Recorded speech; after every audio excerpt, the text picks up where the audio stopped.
Hello and welcome to the 6 free PC games weekly roundup. We got a nice range of different genres this week. Hopefully there's something in there for you.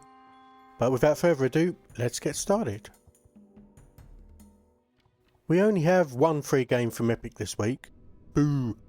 It's Monument Valley and it's available until the 11th of September. This is a puzzle game where you guide Ida, a princess apparently, through a series of MC Escher landscapes, where perspective shifts can open up new paths, and where some sections of the area can be moved around or rearranged by switches and wheels. Your job is to get Ida through the ever-changing, simple-looking series of canyons, cities and abstract shapes to, do princess stuff. I'll be honest, the story wasn't really that strong. The puzzle element is enhanced by the way movement changes not just the location of platforms, but by the way the landscape changes as you change your viewpoint. You can make two distant platforms suddenly appear linked, just by rotating the scenery, which then allows you to move between them. It's hard to explain, hopefully you can see this in the video. This particular release has 19 chapters in total. 10 in the main story, what I think is an included DLC called Forgotten Shores that has 8, and the last is a single chapter called Ida's Dream. Each chapter is more than a single screen, with the landscape often extended to new areas as you explore. It grows as you move through it. This hasn't been reviewed as a PC release on OpenCritic or Metacritic. Not exactly anyway. OpenCritic has reviews only for the 1 and 2 collection, which does sit at an 82, while Metacritic only has iOS ratings, which has an 89. It does have an overwhelmingly positive on Steam at 98% recommended, so I think you could probably say people like it. Over there the art style was praised, with many calling it beautiful and praising the music, and a few people love the story. The idea of using optical illusions as part of the puzzle was a plus point, and many liked the relaxed nature of the puzzling. Those that didn't enjoy it found it a bit too simplistic and far too short. There were some issues with the controls, with people finding some of the levers and wheels inaccurate when moving them. Definitely something that was an occasional but pretty persistent annoyance for me too, though it didn't ruin the experience overall. The game is short. I finished all chapters in under 3 hours, and the stated completion times on Steam fell into the 2 to 4 hour range. The majority of the chapters were pretty simple, though the DLC provides more of a challenge, though even then I wouldn't exactly call it difficult. I did enjoy the game. It was just satisfying to play with perspective and optical illusions to solve simple puzzles. I don't know why, it just was. I'm not sure if that entirely makes up for the simplicity of the majority of the chapters. It likely wouldn't if the game was longer, but at 3 hours, I found it was done and dusted before it wore out its welcome. If you fancy some simple puzzling for a few hours, this could well fit the bill. Okay, let's go to the prime side of the free games. Our first is Into the Breach, a turn-based strategy game that's available via the Epic Games Store until the 8th of October. You control 3 mechs that have been sent back from the future to prevent the Earth from being overrun by huge insectile aliens. Jumping into the fray, we get given a randomly generated map split into several sections. Our aim is to ensure the population and the power grid in each section is saved from the aliens' attack, which adds to our reputation with the corporation we work for, and hopefully increases the power grid ratings and defence. Every section has a couple of icons on them, indicating what the bonus missions are and what it will get you. Travelling to a section gives you a 8x8 grid view of the area, complete with buildings for the Turian civilians, a couple of Vec bugs as the aliens are called, and typically some power plants, though what you get does depend on what the bonus missions are. You might get one where you have to protect rocket silos, for example, so you'll have a couple of those on the map, and they will at some point launch and destroy any units in the nearby area. This is a turn-based combat game with each of your mechs having a pilot and a different range of abilities that may come in useful. As you move through the map overall, as you move sector to sector, you should be able to pick up some mech reactors that act as a currency, which you then spend to upgrade your mech.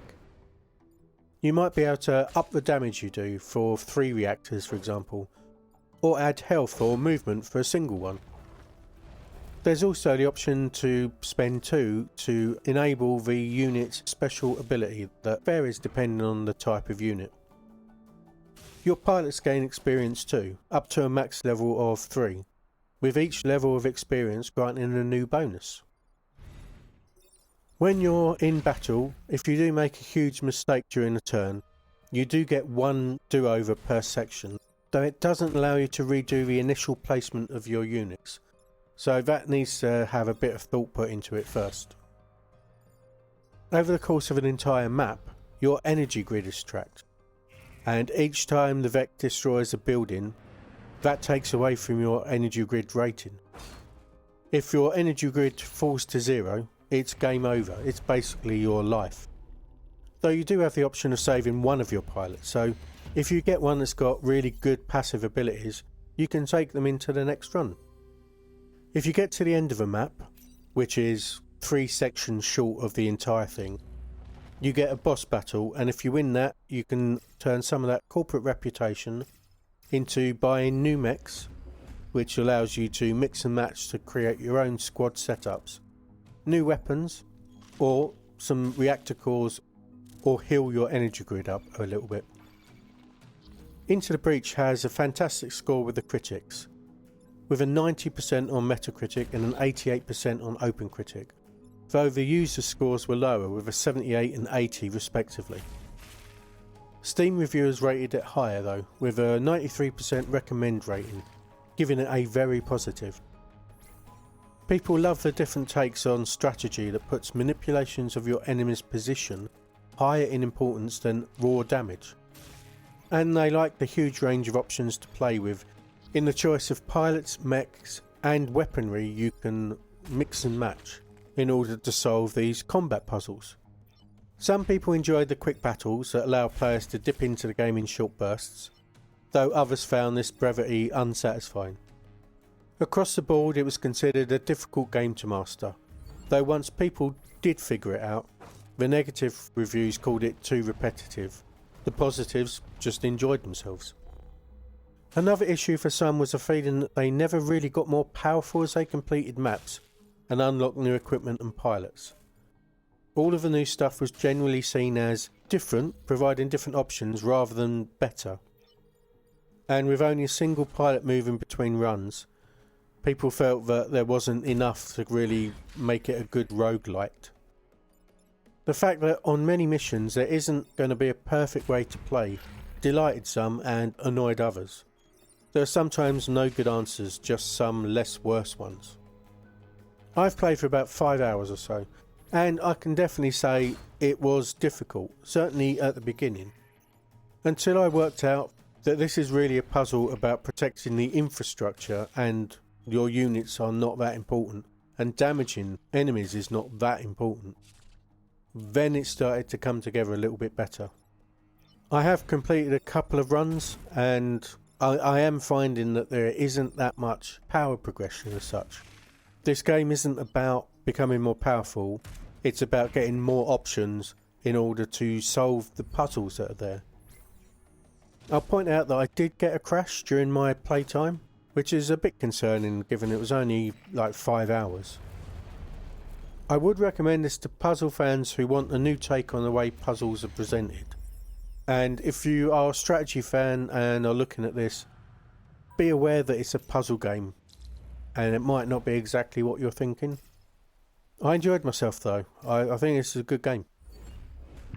Next up from Prime is another classic D&D RPG collection from the 90s, the Ravenloft Series, which is available until the 8th of October via the Good Old Games Store. This is 2 RPGs, Ravenloft Strahd's Possession and Ravenloft Stone Prophet. These are from 1994 and 95 respectively, so like the previous old D&D games from Prime, we're running these through DOSBox, and I recommend reading the manuals that you can download from GOG. Both games share a similar look and game mechanics. I think they use the same engine, so I think we can look at them together. In both you create two characters based on the 2nd edition D&D rule set, after an extremely slow and jittery intro cutscene on my PC. You can multi-class if you don't mind levelling up slower than a single class character. You can roll and re-roll stats until you get what you want, or just edit your roll and set your stats to anything you like, which obviously means 18s and 19s across the board. And I was surprised to see that, because CRPGs at that time never allowed you to do that. I suspect there's got to be a good reason for it. In Stone Prophet you also get the option to import your characters from Strahd's possession, which would be a great idea as all their levels and gear come with them. Once you have your two characters set up, you enter the land of Baravia for Strahd's possession, or the desert of Hearty for Stone Prophet. These are 3D games where you walk around the areas of each game using the number pad keys or the mouse, and which on my system at least felt quite laggy, which in the first game was definitely an issue because the creatures you fight will run behind you, laggily run behind you. These games remind me most of the Might and Magic series, specifically the earlier ones, as here you're primarily fighting creatures by clicking on your weapons in your character portrait or clicking on the enemies if you can see them. You're casting spells by clicking on the magic books, finding the spells and firing them off as your enemies attack you. Unlike the Might and Magic series, there's no option to pause except when you're actively targeting a spell. There is an improvement in the combat in Stone Prophet. The monster movement is significantly slowed down and comes at you from the front rather than jumping round behind you, which is a lot more manageable. You'll meet NPCs that will give you some clues on what you need to do, and some that will join your party. There didn't seem to be much in the way of meaningful choices in my 3 hours of play, though the conversations do help build some atmosphere.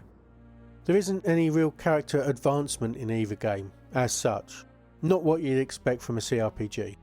The only input you get when your characters level up is choosing new spells to memorise as a mage or cleric. You aren't choosing feats or skill improvements. It's more of an adventure game in that respect than an RPG, though with a very solid setting and story. It has all the unforgiving nature of early RPGs, so however often you think you need to save more often than that. There's no contemporary critics rating for this collection, so I went and checked on Steam, where it sits at a positive rating with 86% of reviewers recommending it. There's an element of nostalgia in the positive reviews, of course, though even they mention how clunky the interface is, and there's also recommendations to use the clue book, which is also available to download from the GOG Extras tab. It's often mentioned how brutal the game is too, and it's generally thought that the Stone Prophet is the superior game. The negative reviews are from people that found the game too dated, even with nostalgia. I'm not nostalgic for these games specifically, but I played very similar games when they came out, like Ultimate Underworlds and Might and Magic. So I'm broadly nostalgic for the genre in general. I can see them being a hard sell for someone without that nostalgia. It took a good half an hour to acclimate myself to the playstyle, so I didn't die every time I fought some goblins. And the fighting in Strahd's possession is particularly bad. If you're into retro RPGs, pick these up if you haven't already. But I can't see many other people spending the time to read the manual and struggle with the interface to enjoy the settings and the stories here. Though from all accounts, that's a shame because people really enjoyed them. Our next game from Prime is The Academy, The First Riddle, an adventure puzzle game with one too many "the's" in the title, which is free via the Amazon game launcher until the 5th of November. Now, this is not Harry Potter, definitely not, okay? Yes, you play as a teen, that started at a boarding school. You have 2 friends, one's a smart girl that leads the trio, and there's a boy that's also there. You have a bully, and there is some magic going on. But you're not a wizard, Harry, so it's completely different. At its heart, the game is a host of puzzles. Some logic puzzles, and others that require some lateral thinking. Wrapped up in a third-person open-world adventure game set in an academy, where strange things are afoot. You can go pretty much anywhere in the academy, interacting with the various people and objects to learn more about the history, which you get quizzed on during your mandatory lessons. And the majority of the world building is done through historic pictures on the wall that don't move, so it's not Harry Potter, alright? Some of the teachers and fellow pupils will have side quests for you to do on top of your lessons. And both these and the mainline quests, built around mysterious happenings at school, give you puzzles to solve. A base one, and an optional, more difficult one. You get 10 tries at each, and the option to eat a chocolate bar, which you can find around the school, to give you a hint, though you can always just quit out of the harder ones if you need to. There is rarely more than 6 or 7 possible answers, so you can solve all of them within the 10 try limit if you just try every answer. I'm assuming it's some sort of achievement on Steam for getting them right quicker than that obviously isn't there on the Amazon launcher. This did not go down well with critics. It has a 59% rating on Metacritic and a 56% on OpenCritic. It did a little better on Steam, with a mixed rating and 65% recommending it. The main criticisms are with the environment and story, with the school feeling too small and the characters being very generic and uninteresting. A few bugs and translation issues were mentioned, as were issues with controlling your character around the school, and there was a mixed reception to the puzzles. Some enjoyed the variety and inventiveness, while others found them a mix of too easy and confusing, or just broken. I played for around 2.5 hours and finished the first of 3 chapters in that time. It looks like the general completion time is somewhere between 9 and 12 hours, though that obviously depends on how many hints you choose to take and how many extra puzzles you pick up. I share a lot of the issues that others did.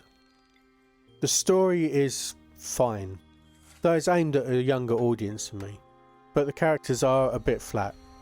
Walking around the school feels pretty bad, the controls feel clunky, and it looks pretty poor, almost as if the frame rate dropped off.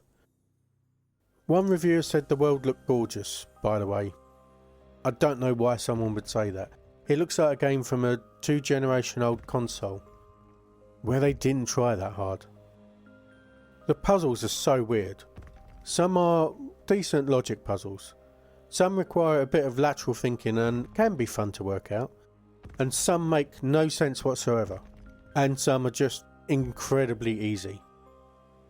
At times it can be hard to know what the actual puzzle requires from you, and I'm also sure that I've entered the solution correctly in some puzzles, and it's just not registered that it's done.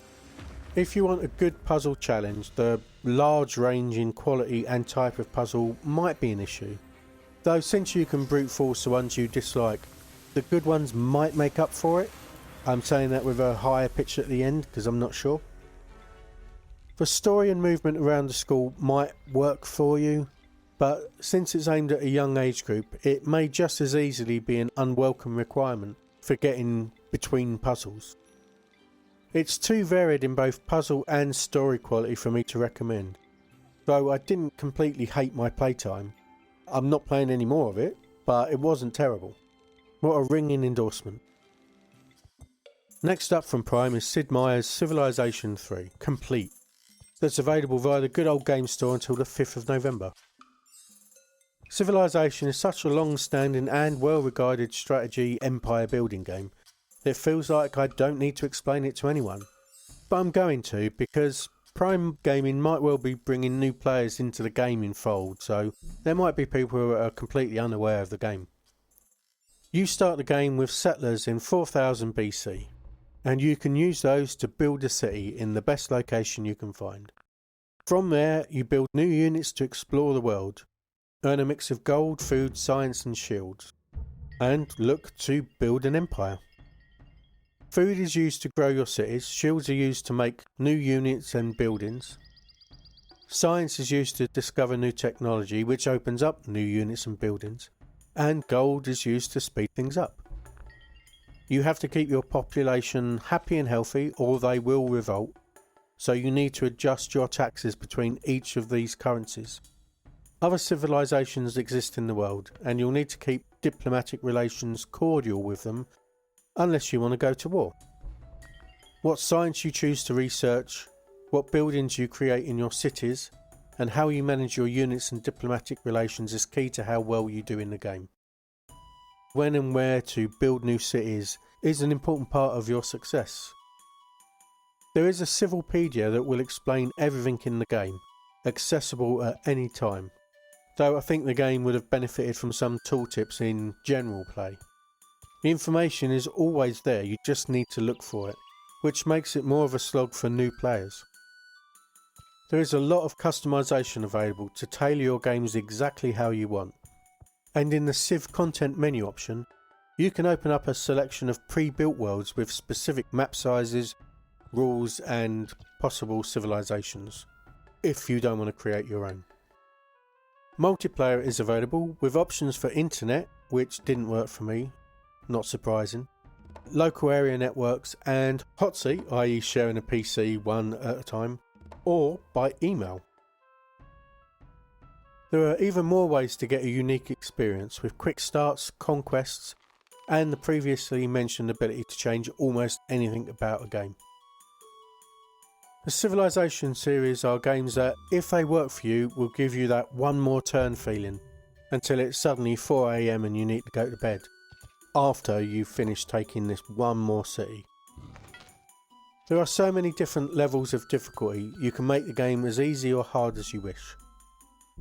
There is always a learning curve with these games, and Civ 3 is absolutely no exception, so starting off easy is recommended unless you have some experience with them. This collection came out in 2004, with the original game released in 2001, so any reviews from the time are very out of date or unavailable. So let's go to Steam for some more contemporary reviews.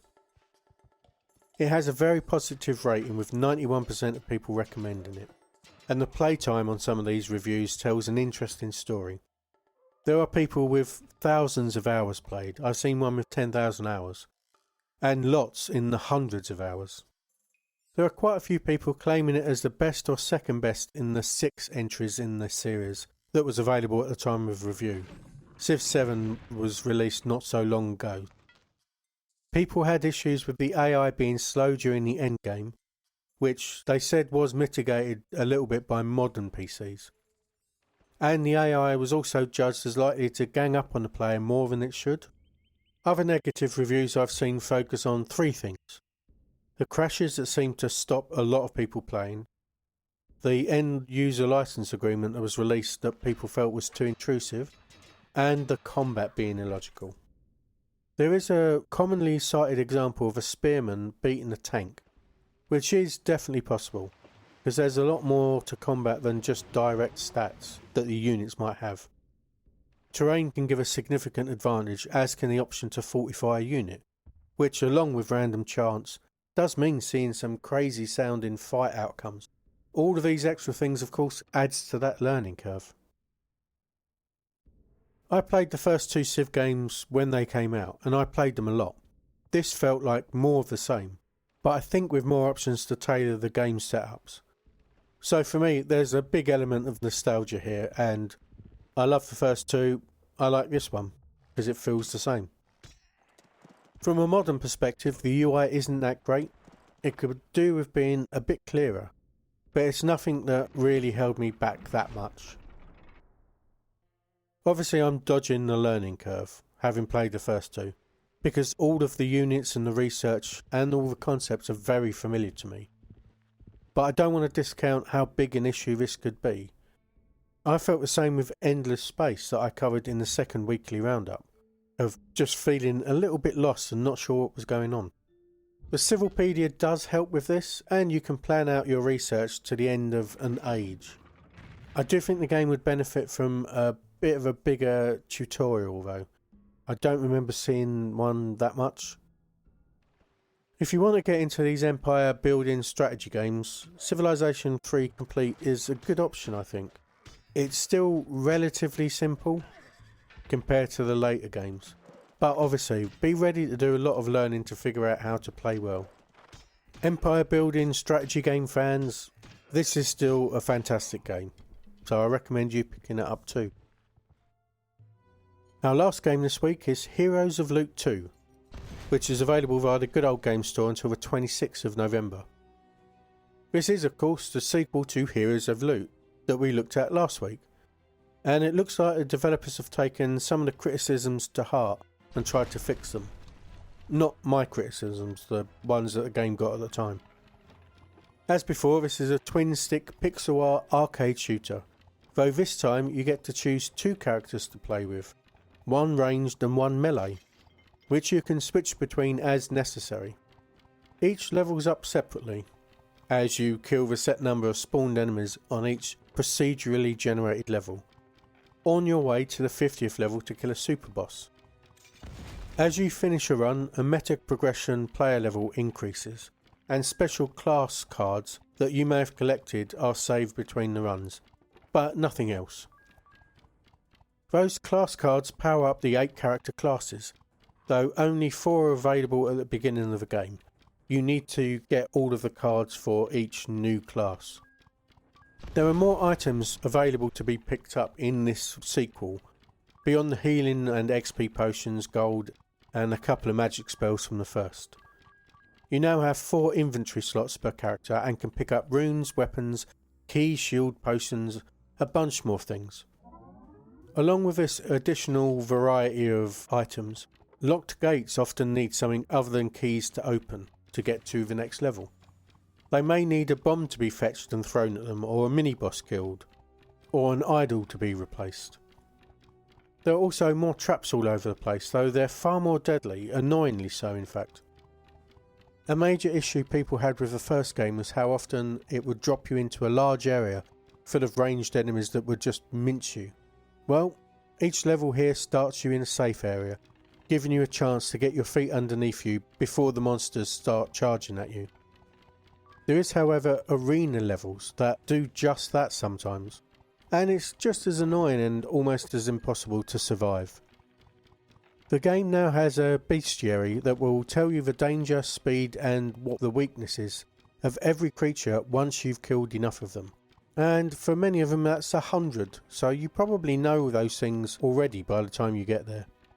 That appears to be the limit of the meta progression though.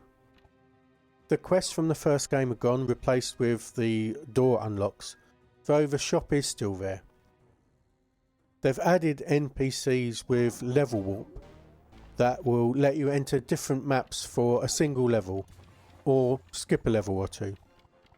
There's also difficult to access exit doors to lower levels as well, though jumping a few levels ahead can leave you pretty underpowered. 2-player local co-op play is also available.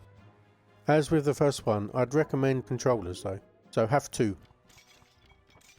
As per the previous game, there's only iOS critic reviews on Metacritic, where it's at a healthy 83%. And on Steam it's got 85% of people recommending it, giving it a positive rating.